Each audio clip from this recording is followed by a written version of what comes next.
성경 봉독 하겠습니다. 신약 성경 요한일서 5장 1절부터 17절 말씀입니다. 신약 성경 393면쯤 되겠습니다. 요한일서 5장 1절부터 17절 말씀을 제가 봉독하겠습니다. 앞에 스크린을 참조하시면 되겠습니다. 요한일서 5장 1절입니다.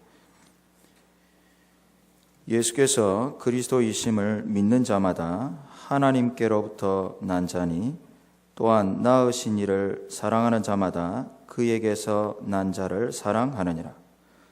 우리가 하나님을 사랑하고 그의 계명을 지킬 때에 이로써 우리가 하나님의 자녀를 사랑하는 줄을 아느니라. 하나님을 사랑하는 것은 이것이니 우리가 그의 계명들을 지키는 것이라. 그의 계명들은 무거운 것이 아니로다. 무릇 하나님께로부터 난 자마다 세상을 이기느니라. 세상을 이기는 승리는 이것이니 우리의 믿음이니라. 예수께서 하나님의 아들이심을 믿는 자가 아니면 세상을 이기는 자가 누구냐? 이는 물과 피로 임하신 이시니 곧 예수 그리스도시라. 물로만 아니요 물과 피로 임하셨고 증언하는 이는 성령이시니 성령은 진리니라. 증언하는 이가 셋이니 성령과 물과 피라. 또한 이 셋은 합하여 하나이니라. 만일 우리가 사람들의 증언을 받을진대 하나님의 증거는 더욱 크도다. 하나님의 증거는 이것이니 그의 아들에 대하여 증언하신 것이니라. 하나님의 아들을 믿는 자가 자기 안에 증거가 있고 하나님을 믿지 아니하는 자는 하나님을 거짓말하는 자로 만드나니 이는 하나님께서 그 아들에 대하여 증언하신 증거를 믿지 아니하였음이니라. 또 증거는 이것이니 하나님이 우리에게 영생을 주신 것과 이 영생이 그의 아들 안에 있는 그것이니라. 아들이 있는 자에게는 생명이 있고 하나님의 아들이 없는 자에게는 생명이 없느니라.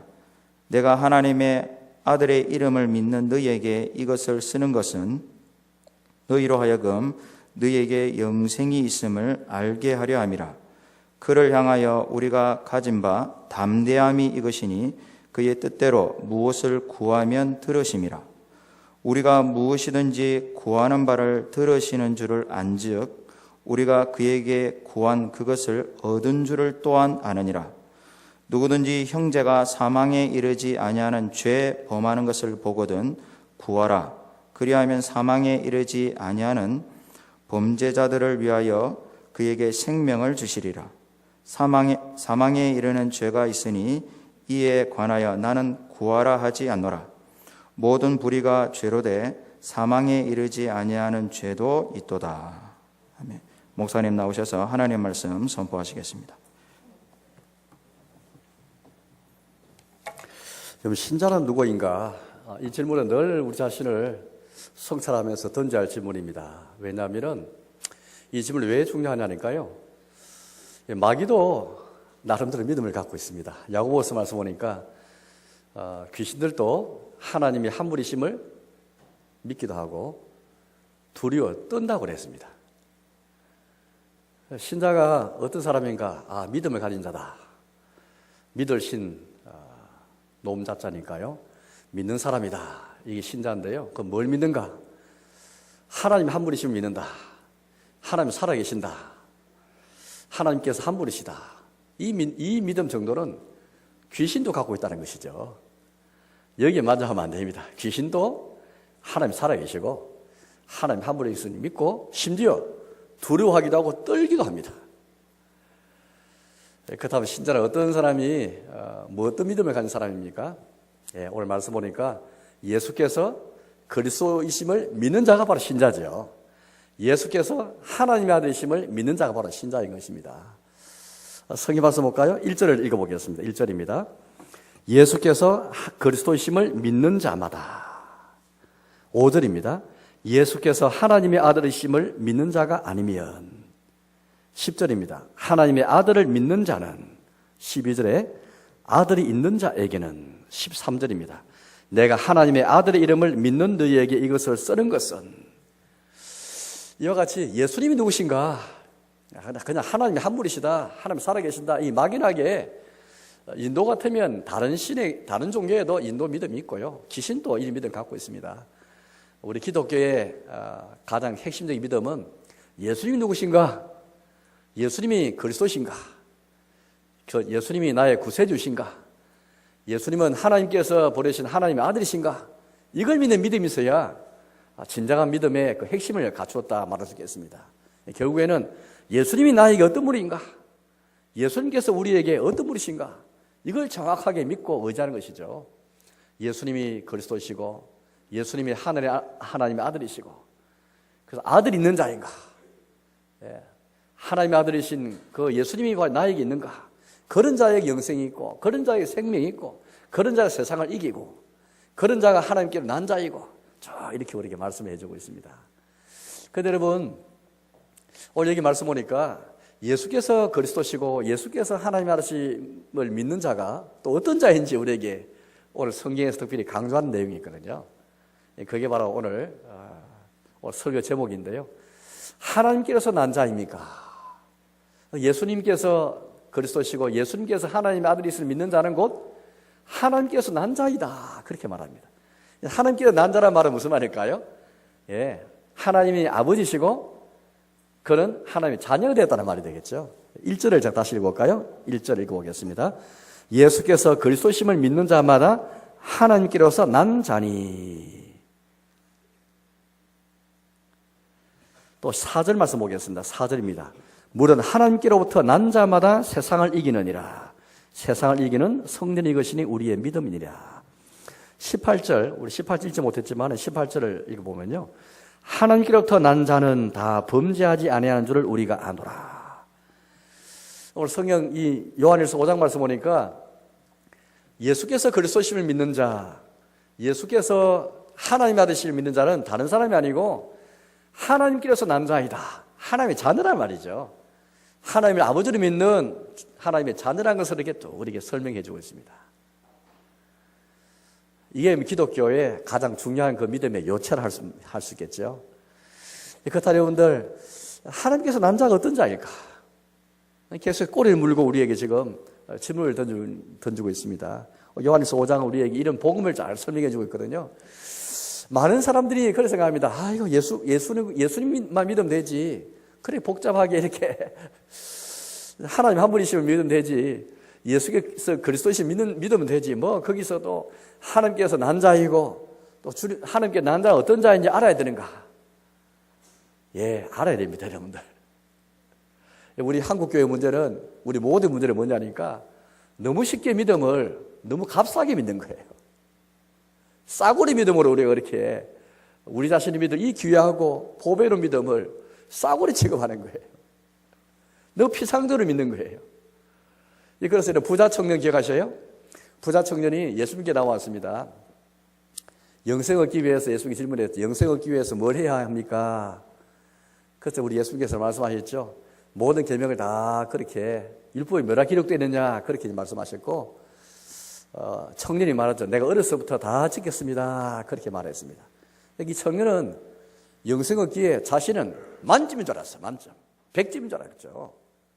어려서부터 10계명을 비롯해서 모든 계명 다 지켰으니까 이쯤 되면 영생 얻기에 조금 더 부족함이 없고 신앙생활 잘하던 생각했죠. 저는 우리 스스로가 이런 부자 청년 같은 자기 착각 속에 빠질 가능성이 많습니다. 내가 이쯤 되면 주일날도 안 빠지고 다 교회 잘 참석하고 예배 잘 드리고 헌금생활 잘하고 봉사도 잘하고 집권도 가졌으면 신앙생활 100점이지 이렇게 생각할지 모르겠습니다. 이런 가끔 우리가 착각 속에 빠지는 우리를 위해서 주님은 늘 성경을 통해서 우리를 보게 해주시고 깨워주시는 것이죠. 그래서 예수님은 부자 청년의 극단적인 명령 주시죠. 자기를 보지 못하는 그 부자 청년을 그렇게 깨워주시죠. 너게 있는 것을 다 팔아서 가난한 사람이나 넣어줘라. 그래 말씀했습니다. 그 명령을 듣고 보니까 부자 청년은 참 부유한 사람으로서 그 많이 있는 재물을 팔 수 없는 탐심이 자기 안에 있는 것을 다 깨닫게 되었죠. 그전에 못 깨달았습니다.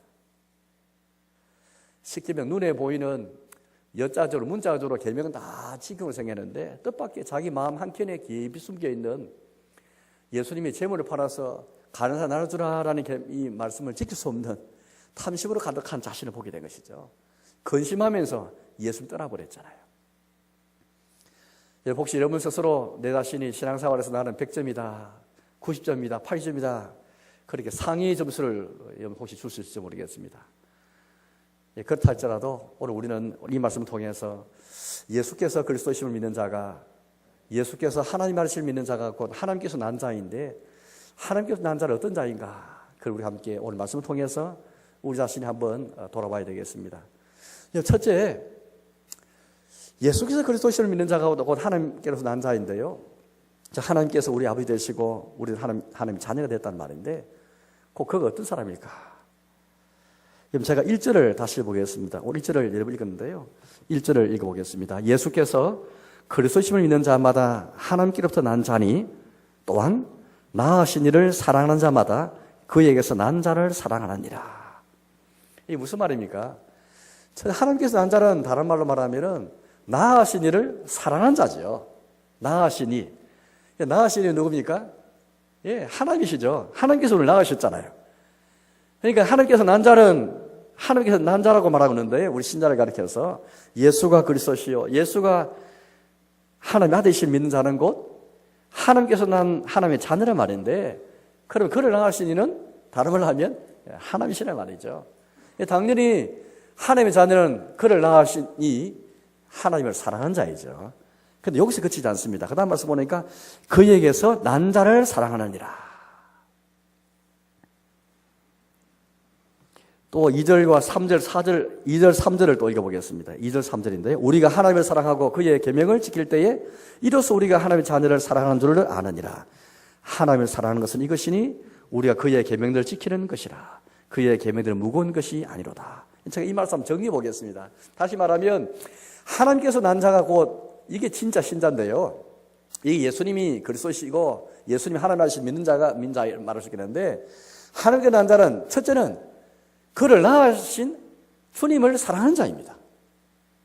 그럼 하나님을 그렇게 사랑하는 자는 또 어떤 자입니까? 오늘 이 두 가지 더 말씀하고 있는데요, 하나는 그의 계명이 무겁지 않은 것을 아는 사람입니다. 아까 3절 말씀 보았지 않습니까? 우리가 그의 계명들을 지키는 것이라. 그의 계명들은 무거운 것이 아니로다. 하나님에서 난 사람은 낳으시니 주님을 사랑할 뿐 아니라 그분의 계명에 대해서 무겁게 생각하는 분이 아닙니다.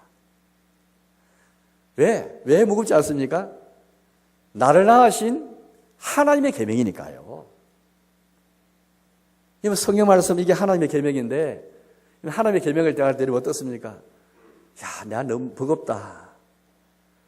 너무 나를 족쇄처럼 나를 그렇게 올가매는 그런 계명들이다 라고 생각하십니까? 우리가 부모님에게서 다 난 자들이잖아요. 부모님 말씀이 우리에게 엄하고 부모님 말씀이 무겁지 않게 여겨지는 것은 나를 낳으신 부모님의 말씀이기 때문에, 그것이 나에게 그렇게 무거운 짐이 되지 않습니다. 그러나 만약에 제3자가 다른 사람이 똑같은 명령을 나에게 줄 때에 부모님 아니기 때문에 옆집 아저씨나 혹은 심지어 친구를 할지라도 똑같은 내용이지만은 그 강도가 다를 거예요. 나를 낳으신 주님이 주시는 계명이기 때문에 무겁지 않은 거죠. 오늘 성경 말씀을 할 때 여러분들 이게 나를 낳으신 하나님의 말씀이다 라고 생각하면서 하나님 말씀을 지킬 때에 지키고자 하는 마음이 있고 그 계명들이 무겁지 않다라는 그런 마음이 있습니까? 다시 말하면 오늘 내가 과연 하나님에게서 난 자입니까? 라고 말할 때 이걸 시험하는 그런 기준이 있는데요, 그것은 하나님의 계명을 대하는 자세입니다. 첫째는 주님 낳으시니 주님을 사랑할 뿐 아니라 과연 내가 나를 낳으신 주님을 사랑하는 마음이 있는가? 그분 나의 아버지신데 나는 그분의 자녀인데 자녀와 아버지 사이에 사랑의 사귐이 있는가? 교제가 있는가? 그 말이죠. 더 나아가서 하나님의 계명이 성경을 대할 때 이 성경의 말씀이 무겁지 않다. 하나님의 말씀을 지키고자 하는 그 순종의 마음이 있는가라는 것이죠. 하나님의 말씀을 성경책 읽을 때 이 말씀을 지키는 마음도 없이, 하나님의 말씀이 무겁지 않다는 마음도 없이 그냥 예사롭게 성경 말씀 읽는다면 그거는 성경 읽는 것이 아무리 유익이 없습니다. 아무 나에게 효용이 없습니다. 소용이 없다는 말이죠.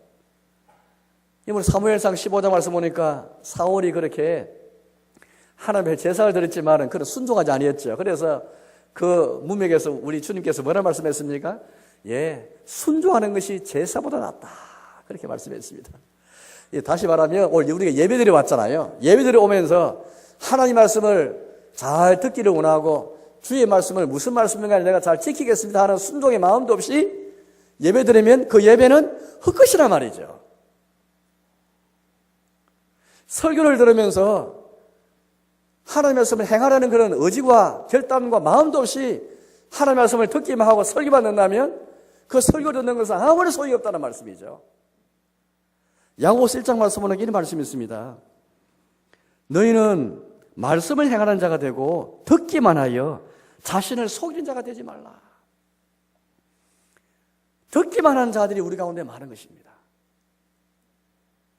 그냥 설교 시간하니까 듣기만 하고 자신을 속이는 경우가 얼마나 많은지 모르겠습니다. 우리 설교 듣기 전에 혹은 하나님 말씀을 내가 읽기 전에 먼저 말씀을 행하는 자가 되기 원합니다. 주님, 말씀을 행하라는 이 마음을 나에게 허락해 주십시오. 내가 말씀을 행하는 자가 되겠습니다.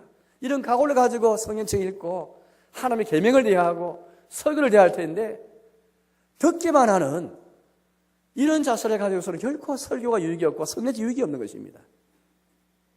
순종 없는 예배가 헛된 예배듯이 순종하고자 하는 마음이 없이 설교되는 것이 헛된 것이듯이 우리는 하나님께서 과연 난 자인가? 라고 우리가 그렇게 한번 자주 돌아볼 때에 내가 과연 하나님께서 하나님의 자녀라면은 하나님 말씀이 무겁지 않고 버겁지 않고 주의 계명이 무겁지 않고 나를 낳으신 주님의 말씀에게 내가 지키고자 하는 마음이 있는가? 순종이 있는가? 본능적으로 우리는 성령의 다스림 받으면서 본능적으로 적극적으로 응답할 수 있도록 그런 마음을 가져야 하는 것이죠. 동시에 나가서 아까 1절 말씀 보니까 이런 말씀이 끝에 있습니다. 나으신 이를 사랑하는 자마다 그에게서 난 자를 사랑하느니라. 그에게서 난 자가 누굽니까? 나 자신을 포함해서 우리 모두 형제들이죠. 쉽게 말하면 가족이 있는데 한 아버지, 한 어머니에게 난 우리 형제들이 있습니다. 우리가 그 아버지, 어머니의 자녀라면 동일한 부모에 난 형제들을 사랑하지 않을 수 없죠. 이게 가족의 정거일 것입니다. 가족된 정거일 것입니다. 같은 이신 것입니다. 우리가 과연 하나님에서 난 자인가? 라고 자신을 성찰할 때에 또 하나의 기준이 이것입니다. 주님에게서 난 자를 사랑하는가? 요한일서는 계속해서 이 사랑의 문제를 다루고 있죠.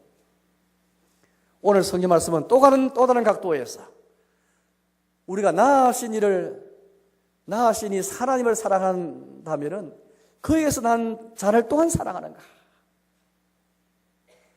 이 시험의 기준을 우리에게 지금 제시하고 있는 것입니다. 사랑하는 여러분, 마귀처럼 귀신처럼 하나님이 한 분이심을 믿고 두려워 떤다 할지라도 그건 진정한 믿음이 아닙니다. 진정한 믿음은 예수께서 그리스도를 믿는 자마다 하나님께서 난 자니 과연 하나님께서 난 자의 삶을 사는가? 나는 과연 하나님의 자녀인가? 우리는 너무 예사롭게 하나님의 자녀라고 우리는 스스로 생각하고 있고 그렇게 자랑도 하고 그런 권세를 드러내기도 하지만은 나의 모든 삶을 통해서 하나님의 자녀로 살아가는가? 그렇게 자신을 한번 묻지 않을 수 없는 것입니다. 두 번째는 첫째는 하나님을 향한 증거라 말할 수 있게 두 번째는 세상을 향한 증거라고 말할 수 있겠습니다. 4절 읽어보겠습니다. 4절입니다. 무릇 하나님께로부터 난 자마다 세상을 이기느니라. 세상을 이기는 성령이 이것이니 우리의 믿음이니라. 하나님에게서 난 자는 세상을 이긴다 그래 말합니다. 우리의 믿음으로. 이 믿음 무슨 믿음입니까? 예수께서 그리스도이심을 믿는 그 믿음으로 세상을 이긴다 그렇게 말합니다. 세상을 향한 증거를 우리에게 지금 우리 요구하고 계시죠. 아까 하나는 하나님의 계명과 하나님의 난 자 형제를 향한 자세를 통해서 하나님의 난 자인가 그렇게 우리에게 잣들을 제시했는데 두 번째는 이 세상을 향한 자세가 어떠한가? 왜 갑자기 세상이 나오겠습니까? 하나님의 세상은 이게 대비됩니다. 예, 세상은 하나님 대적하죠. 오늘 19절 말씀 읽지 않았죠? 19절 말씀 보니까 우리는 하나님께 속했지만은 19절 읽어보겠습니다. 또 아는 것은 우리는 하나님께 속하고 온 세상은 악한 자 안에 처한 것이며, 우리는 하나님에 속해 있는데 세상은 누구 안에 처했다고요? 악한 자 안에 처해 있다. 악한 자는 마귀를 가리키죠. 유일한 악한 자는 사탄이고 마귀죠. 세상을 얼마나 악한 자인 마귀가 다스리고 있는지 모르겠습니다. 그래서 이런 세상을 대하는 자세가 어떠한가? 우리의 믿음을 가지고 세상을 이기고 있는가? 이거 우리 제시하고 있습니다. 예수께서 그리스도를 믿음으로 하나님께서 난 자인데 세상을 이길 수 없다면 그건 진짜 믿음을 가졌다 말할 수 없는 것이죠. 하나님의 자녀라면 세상을 이긴다 그렇게 말합니다. 그런데 여러분, 이 세상을 이기는 그 믿음, 세상을 이기는 것에 대해서 말씀하시면서 몇 가지 우리에게 말하고 있는데요. 이 두 가지를 그렇게 증거를 제시를 그렇게 우리 요구하고 있습니다. 하나는 하나님이 주시는 증거인데요. 9절을 읽어보겠습니다. 9절입니다. 만일 우리가 사람들의 증언을 받을진데 하나님의 증거는 더욱 크도다. 하나님의 증거는 이것이니 그의 아들에 대하여 증언하신 것이니라. 우리 사회에서도 사람의 증언을 무시하지 않습니다. 법정에서도 그 증언을 채택할 정도입니다. 증언이 정말 중요하죠. 이처럼 사람의 증언도 우리가 받는데 하물며 하나님의 증거는 더욱 크도다 그렇게 말합니다. 오늘 하나님의 증거를 말하고 있거든요. 하나님 무엇에 대해 증언했습니까? 그의 아들에 대하여 증언하신 것이니라. 우리 하나님께서 자기 아들에 대해서 증언하신 것이 있어요. 이 증언을 가져야만 세상을 이길 수가 있습니다. 그럼 도대체 하나님께서 자기 아들에 대해서 증언하신 증거가 무엇인가? 그게 바로 여러분들 6절부터 이렇게 우리가 말씀합니다. 6절입니다. 이는 물과 피로 임하신 이시니 곧 예수 그리스도시라. 물로만 아니요 물과 피로 임하셨고 증언하는 이는 성령이시니 성령은 진리니라. 증언하는 이가 셋이니 성령과 물과 피라. 또한 이 셋은 합하여 하나이니라. 그렇습니다. 하나님의 증언, 하나님께서 아들에 대해 증언하신 증언이 뭡니까? 그 아들이 물과 피로 임하셨다라고 증언하였습니다. 우리의 그리스도가 하나님의 아들께서 신성만 가지고 이 땅에 오신 분이 아니고 우리와 똑같은 혈육을 갖고 이 땅에 성육하셨습니다. 인간의 몸을 입고 오셔서 고난받으셨고요. 십자가에 죽기까지 그렇게 죽음을 그렇게 맛보신 분이십니다. 너무나 이상하지 않습니까? 우리의 속죄와 우리의 구원을 위해서 왜 하나님의 아들 그리스도가 우리처럼 비천한 혈육을 입고 오셔야 했는가? 왜 고난받으셔야 했는가? 고난받지 않고 십자가 비참한 저주의 죽음을 맛보지 않고 왜 우리를 구원하실 길은 없었는가? 우리를 속죄할 그 방법이 없었는가? 그 당시 요한 1서를 받는 요한 1서 사도 요한이 그렇게 있었던 그 교회 교인 중 일부 교인들은 이 사실을 도무지 납득할 수가 없습니다. 유대인들도 여러분들 혈육을 입고 오신 인간 그리스도, 하나님의 아들께서 혈육을 입고 오셔서 성육하신 그리스도를 도저히 이해 못했잖아요. 십자가에 매달려 고난받을 뿐 아니라 죽으신 그리스도가 도무지 이해가 안 됐잖아요. 어떻게 그 그리스도가 우리를 구원할 수 있단 말인가? 구주가 될 수 있단 말인가? 우리를 구원하시려면 영광 가운데 오셔야 되는데 말구유에 태어나시는 것이 아니고 왕궁에 태어나셔야 되고 고난받고 십자가 죽음을 맛보는 게 아니고 준말을 타고 이렇게 오시는 가운데 그냥 힘을 가지고 권세를 가지고 세상을 정복하셔서 그렇게 우리를 구출하셔야 되는데 사람의 지혜와 사람의 능력을 감당해 본다면 너무나 무력하고 어리석은 방법으로 하나님께서 물과 피를 임하셔서 이 방법을 통해서 우리를 구원하셨거든요. 이게 유대인들만 그런 게 아닙니다. 당시 유대인들, 이스라엘 사람들만 사도 요한이 사역했던 거기에 교인, 일부 교인들만 이해 못한 게 아니에요. 지금도 이 현대인들은 이해를 못합니다. 왜 예수라는 분이 우리의 구주가 되시기 위해서 이 땅에 오실 때 왜 혈육을 입고 이 땅에 오셔야 했는가? 혈을 입고 오시면서 왜 비참하게 고난과 죽음의 길을 통해서 우리를 구원하게 했는가? 이해가 되지 못하는 것이죠. 오늘 교회가 예수님의 부활과 성체만 강조하면은 치우칠 가능성이 많습니다. 그러나 빌립보서 3장 말씀 보니까 우리에게 말씀하고 계시죠. 부활의 능력과 권능에 참여한 자는 이제 거의 그치지 않고 예수님의 고난에 참여한 자이죠. 부활의 권능을 맛보았다 하면 이제 주님의 고난에 참여해서 십자가를 지른 삶을 사는 것이 그게 신자의 삶인데요. 영어로 여러분들 no cross, no crown. 저 십자가가 없으면 면류관이 없다, 영광이 없다. 그 말씀 기억하실 것입니다. 이 성경의 복음이지 않습니까? 오늘 십자가 없이 고난 없이 주님의 고난과 십자가의 죽음 없이 주님이 물과 피로 임하셔서 고난 받으시고 죽으신 것 이거 없이 영광과 부활과 승리만을 취하는 자들이 많이 있는 것입니다. 오늘 우리 가운데 혹시 우리 역시 마찬가지인 것이죠. 우리 주님의 정언은 물과 피로 임하셔 성령하신 그리스도신데 사람의 정언은 물과 피로 임하지 않고도 영광과 임하여서 부활과 성취만 강조하면서 성리만 강조하면서 우리를 구원하는 이 사람의 증거거든요. 사람의 이성과 사람의 지혜와 능력을 강조하는 이 관점에 본다면 사람의 정언은 메시아는 그리스도는 오로지 십자가에 길 없이 고난도 없이 부활하고 성천하여서 우리 왕이 되는 그런 이 복음의 말씀을 할 수 있겠습니다. 그러나 성경의 복음은 그렇지 않습니다. 우리 사람이 혈과 육에 속해 있기에 우리 그리스도께서도 혈과 육을 입으셨고 그것은 혈과 육에 매여서 죽음의 세력을 잡은 자 마귀에게 매여서 하는 우리를 종론하는 우리를 해방시키기 위해서 우리 예수님께서 오셨고 혈육하신 예수님께서 시험을 당하셨기에 시험 받는 자를 능히 도우시느니라 그렇게 주님께서 말씀했지 않습니까? 우리 주님이 혈육을 가진 분을 오지 않았더라면 어떻게 시험 받는 우리를 이해할 수 있고 동정하실 수 있고 도우실 수 있단 말입니까?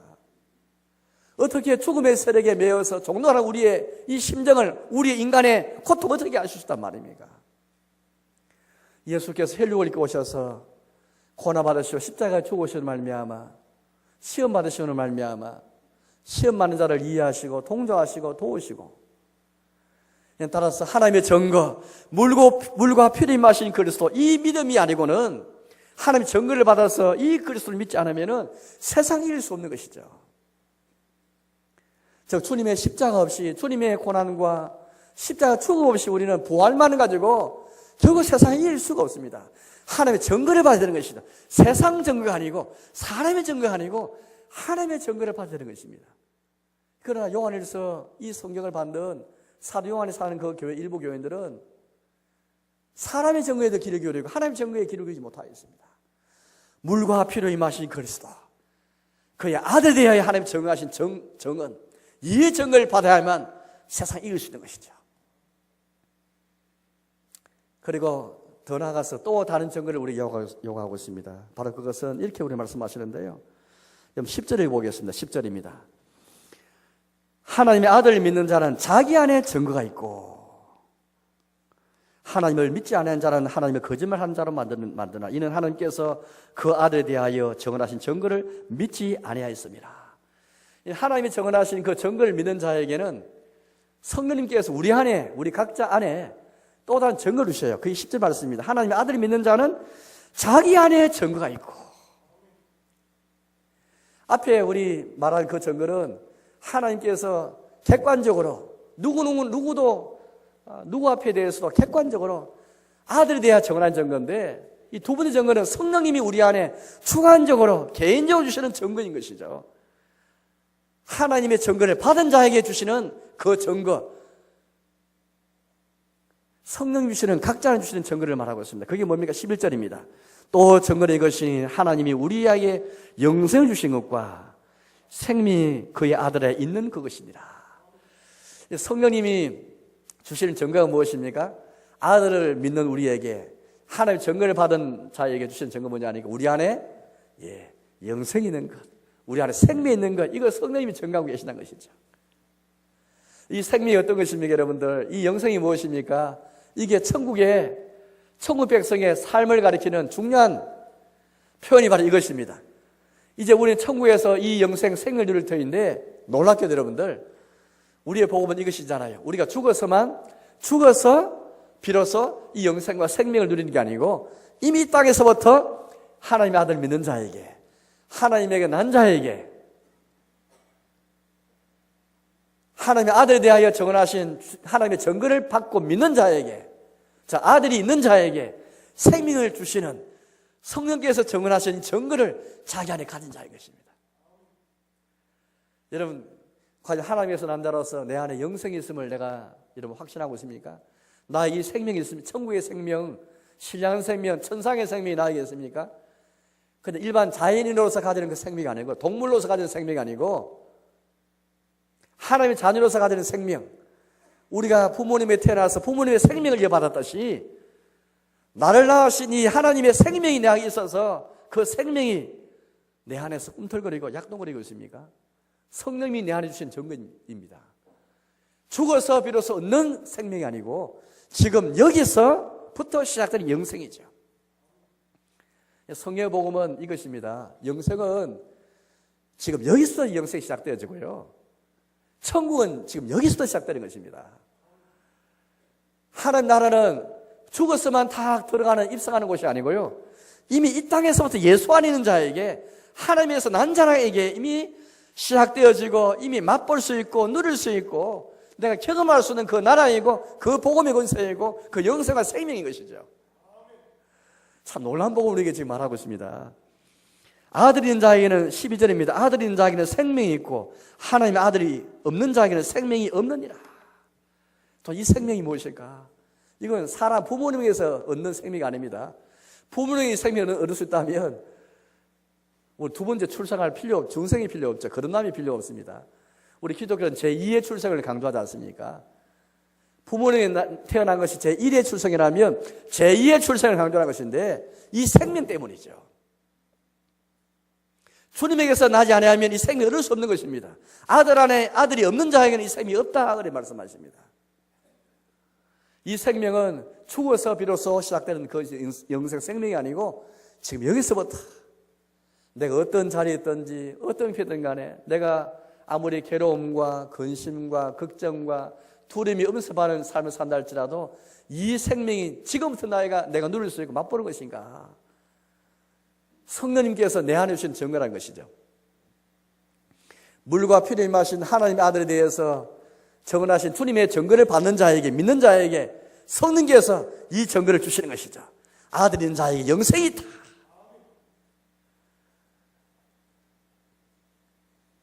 근데 여러분들, 그럼 영생을 얻은 증거가 또 무엇인가? 두 가지로 이렇게 말씀하고 있습니다. 하나는 이 도대체 영생의 열매가 무엇일까? 영생이 어떻게 나의 삶에 나타날까? 나에게 영생이 있고 생명이 있으면 어떻게 드러나는 것일까? 많이 나타날 수 있겠지만 특별히 오늘 성경 두 가지 말하는데, 하나는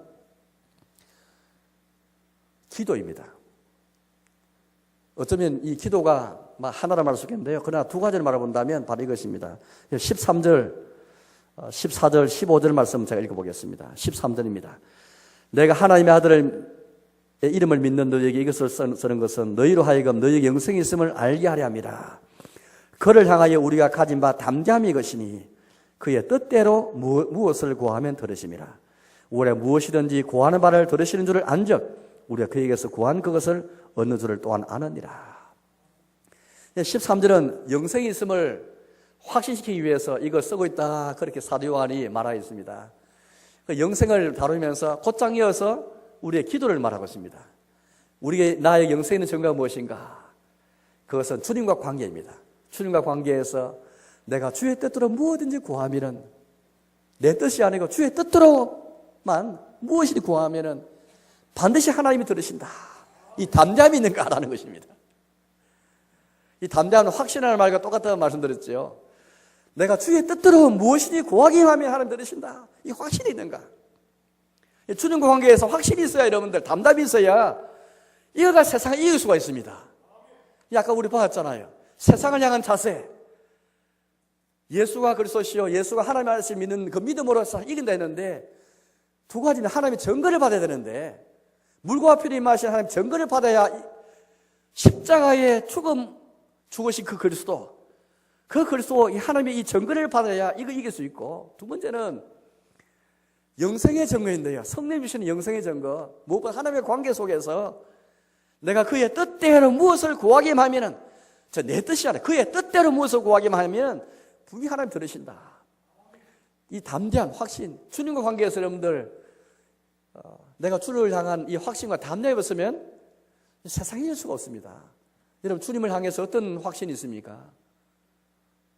우리 아버지 하나님께 대해서, 우리의 주님께 대해서 어떤 확신과 어떤 담대함이 있습니까? 우리의 총보다 예수님 의지해서 나아가는 자에게, 그의 아들 안에 있는 자에게 하나님 보좌 앞에 나가서 그의 뜻대로 무엇을 구하게 하면 들으신다. 이 담대한 확신이 나에게 지배하고 있다면 그 영생받은 증거예요. 하나님이 주시는 생명이 있는 자입니다. 예를 들어서 우리가 한번 가족을 한번 생각해 볼까요? 내가 진짜 우리 부모님의 자녀라면 내 부모 앞에 가가지고 자신 있게 뭘 요구도 할 수 있고 뭘 말할 거예요. 내가 내 부모의 자녀가 아니라면 누가 우리 아버지께 와서, 내 어머니께 와서 자신 있게 뭘 요구할 수 있는 사람이 그의 자녀가 아니고 누가 있단 말입니까? 그의 부모에 대해서는 담대한 확신이 없다면 내가 이 부모님의 자녀인가? 거기에 더 의심스러울 거예요. 카트리 칩니다. 우리가 하나님에서 난 자라면은, 하나님 우리 아버지시라면 그의 뜻대로 무엇을 구하게 한다면 내 뜻만 강조하고 제시하는 게 기도가 아니고 주의 뜻대로 무엇을 구할 때 하나님 반응 들으신다. 우리 육신의 부모도 마찬가지지 않습니까? 우리 육신의 부모도 심지어 우리 아버지 뜻이 아니고 내 뜻대로 무엇을 구하더라도 혹 인간의 아버지도 들으시는데, 하늘에 계신 나를 낳으신 아버지 하나님께서 그의 뜻대로 우리가 무엇을 구할 때 하나님 들으신다. 이 담대함과 확신이 없다면은 내가 과연 하나님에서 난 자인가? 나에게 영생이 있는가? 생명이 있는가? 부모에게서 난 그 생명을, 아버지 하나님에서 받은 생명이 있는 자인가? 한번 돌아봐야 된다는 것이죠. 오늘 우리는 여기서 기도가 뭔지도 보게 됩니다. 기도는 내 뜻만을 제시하는 게 아니고요, 하나님 뜻을 찾는 것입니다. 그의 뜻대로 무엇을 구하면 들으십니다. 기도뿐 아니라 우리 모든 삶에서 신자의 핵심은, 신자의 중심 가운데 당신의 뜻이 이루어지이다, 아버지 뜻이 이루어지이다. 기도 가운데서도 그의 뜻대로 무엇을 구하면 들으십니다. 여러분, 하나님 향해서 이 확신이 됩니다. 이건 억지로 되어진 것이 아니고 말을 많이 해야 하나님 들으신다라는 게 아니고요, 그거는 바리새인들이나 이방인들이 그렇게 하는 것이고요, 우리는 내 아버지시기 때문에 예수님 안에서 하나님 내 아버지 되시고 나는 하나님에게서 난 자이기 때문에 그의 뜻대로 무엇을 구하게 하면 들으신다는 확신, 이 담대함을 가지고 우리가 기도도 하고, 자, 그렇게 우리 강구도 하게 되는 것이죠. 영생받은 증거를 말할 때 이 증거를 빼놓을 수 없습니다. 두 번째 증거는 16절 17절을 읽어보겠습니다. 16절 17절입니다. 누구든지 형제가 사망에 이르지 아니하는 죄에 범하는 것을 보거든 구하라. 그리하면 사망에 이르지 아니하는 범죄자를 위하여 그에게 생명을 주시리라. 사망에 이르는 죄가 있으니 이에 관하여 나는 구하라 하지 않노라. 모든 불의가 죄로 돼 사망에 이르지 아니하는 죄는 있도다. 죄도 있도다. 사망에 이르는 죄가 있습니다. 사망에 이르는 죄가 과연 무엇일까? 사망에 이르는 죄는 용서할 수 없는 죄인데요, 그게 뭘까? 너무 그렇게 걱정할 필요가 없습니다. 그런 죄는 세상에 거의 없죠. 정말 이것은 성령을 모독한 죄라든지 예수를 믿지 않은 그런 죄 외에는 뭐 있겠습니까? 여기 사망에 이르지 않은 죄, 즉 우리 형제가 죄에 범한 것을 보거든 그를 위해서 구하라. 구하라 말이 기도하라 말이죠. 기도하라 그 말입니다. 나에게 생명이 있고 영생이 있는 증거가 무엇입니까? 성령께서 내 안에 주신 증거인데, 영생에 대해 증거하시는데, 첫째는 주님을 향해서 기도할 때 담대함, 확신이 있는가라는 것이, 두 번째는 죄를 범한 형제를 위해서 내가 기도하는가, 그렇게 묻고 있습니다. 왜? 이건 그 형제의 생명하는 문제거든요. 이렇게 말씀했습니다. 너는 범죄자를 위하여 그에게 생명을 주시리라. 우리 기도할 때 하나님께서 그 형제의, 범죄하는 형제의 생명을 주시겠다, 그래 말씀하는 것이거든요. 나에게 영생이 있는 것을, 나의 영생이 있는 것을 드러내려면 하나님의 관계뿐 아니라 형제의 관계가 중요한데, 범죄하는 형제, 그 형제를 내가 위해서 비판하거나 그 형제의 죄만 드러내는 게 아니고 그런 자는 세상에 많이 있습니다. 실수하고 범죄하는 형제들은 우리 가운데 있을 수 있잖아요. 또 그걸 드러내고 지적하고 책망하는 자는 많이 있는데요.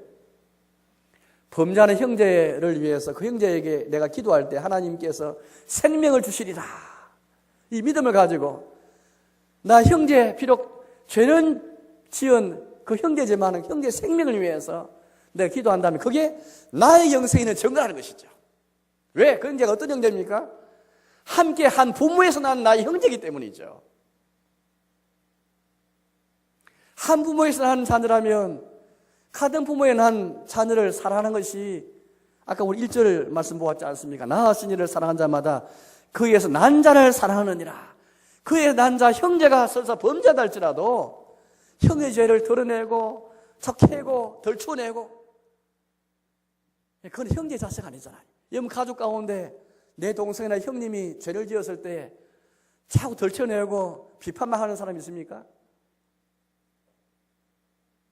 정말 그 형제를 사랑한다면, 나 자신을 사랑한다면, 나 자신이 주님을 사랑한다면, 그 주님의 난 형제를 사랑한다면, 그 형제의 생명을 위한다면 그를 왜 기도하는 것이죠? 모세처럼.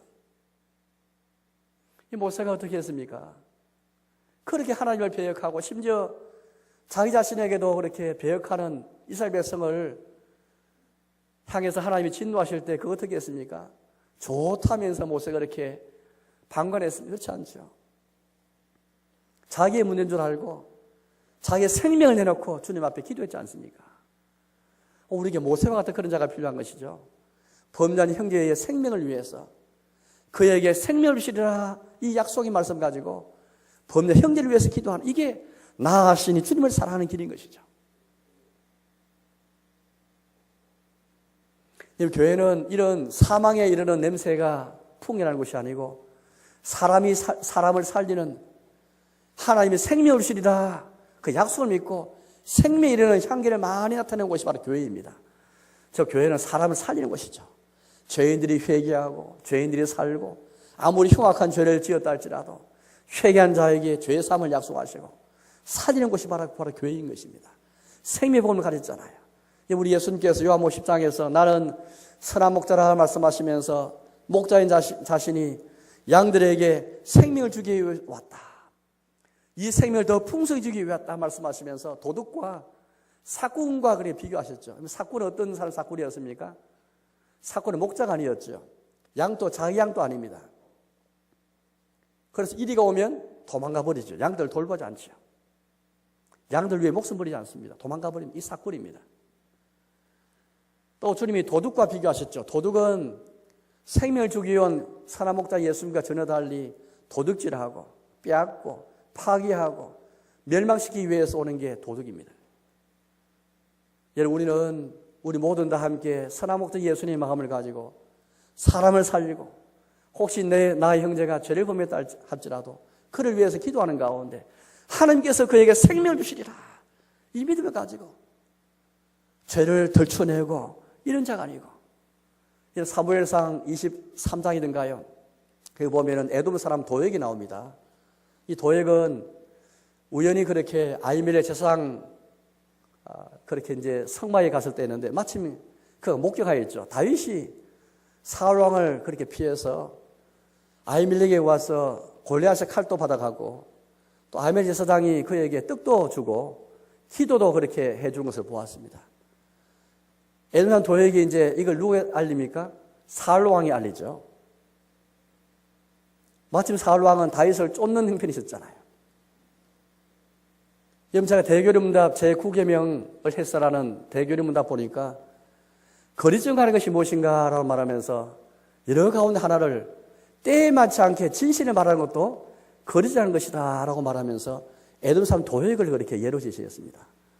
도액이 사울 왕이 말한 것은 거짓말이 아니었어요. 사실이었습니다. 진리였죠. 다윗이 아히멜 제사장에 와서 떡도 얻어먹고 기도도 받고 골리앗 칼도 받아갔습니다. 진실을 말했죠.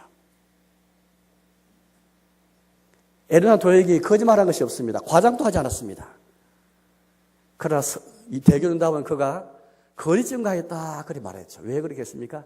때에 맞지 않게 진실 말하기 때문입니다. 무슨 때입니까? 사울 왕이 지금 다윗을 잡으려 하는 그 시점, 그 때에 진실을 말하기 때문에 거리질 난 것이죠. 진실할지라도 때에 맞게 다 그렇게 말해야 사람을 살리는 그 위해서 내가 진실을 말하는가? 생명을 위해서 내가 진실을 말하는가? 우리 하나님께서 비추어서 내가 옳다 해서 내 옳음을 아무 때 상관없이 말하는 게 그게 참된 일이 아닌 것입니다. 우린 대거리 문화를 통해서 진실을 말하더라도 때에 맞게 말하는 것이 참 옳은 것이구나 깨닫게 되는 것입니다. 왜냐하면 형제가 죄에 범한 것을 보거든 그를 위해서 기도하라. 혹 하나님이 그에게 생명을 주시리라. 이것이 나의 영생이 있는 형제의 생명에 관심이 가는 사람이 나에게 생명이 있는 증거라는 것이죠. 이제 말씀에 돌아가겠습니다. 사랑 우리 교회 여러분, 우리는 신자가 누구인가 그냥 하나님을 한 분이 믿는 정도가 아닙니다. 그 귀신도 믿고 뜹니다. 예수께서 하나님 아들이시오, 예수께서 그리스도를 믿는 자인데 그 사람은 하나님에서 난 자라는 것을 우리에게 말하고 있습니다. 그럼 하나님이 난 자가 어떤 자인가? 나으신 주님을 사랑할 뿐 아니라 그의 계명에 무겁지 않고 순종하는 자세가 있는가? 거기에서 난 형제를 사랑하는 자인가? 묻고 있고, 세상을 향하여서는 하나님 아들에 대해서 정언하신 하나님의 정권을 받고 이 정권을 가지고 세상을 이기는가? 물과 피를 임하신 그리스도, 이 주님의 정권을 받아서 그 정권을 가지고 세상을 이기고 있는가? 또 그런 자에게 성령이 주시는 정권은 영생의 정권입니다. 나에게 아버지 하나님 주시는 영생이 있어서 그래서 주님 앞에 나가서 주의 뜻대로 무엇을 구하기만 하면 들으신다는 담대한 확신이 있는가? 범죄 형제의 생명을 위해서 내가 기도하는가? 그렇게 묻고 있습니다. 아무쪼록 예수께서 그리스도를 믿는 자가 하나님께 난 자라면 하나님의 자녀로서 아버지 하나님 모시고 사는 아버지 하나님과 그의 자녀 우리 사이에 이런 사귐이 있고 참 친밀한 그런 교제가 있어서 하나님 아버지를 바르게 잘 공경하고 그의 자녀로 살아가시는 저와 이런 삶이 되시기를 주님의 이름으로 축복합니다. 함께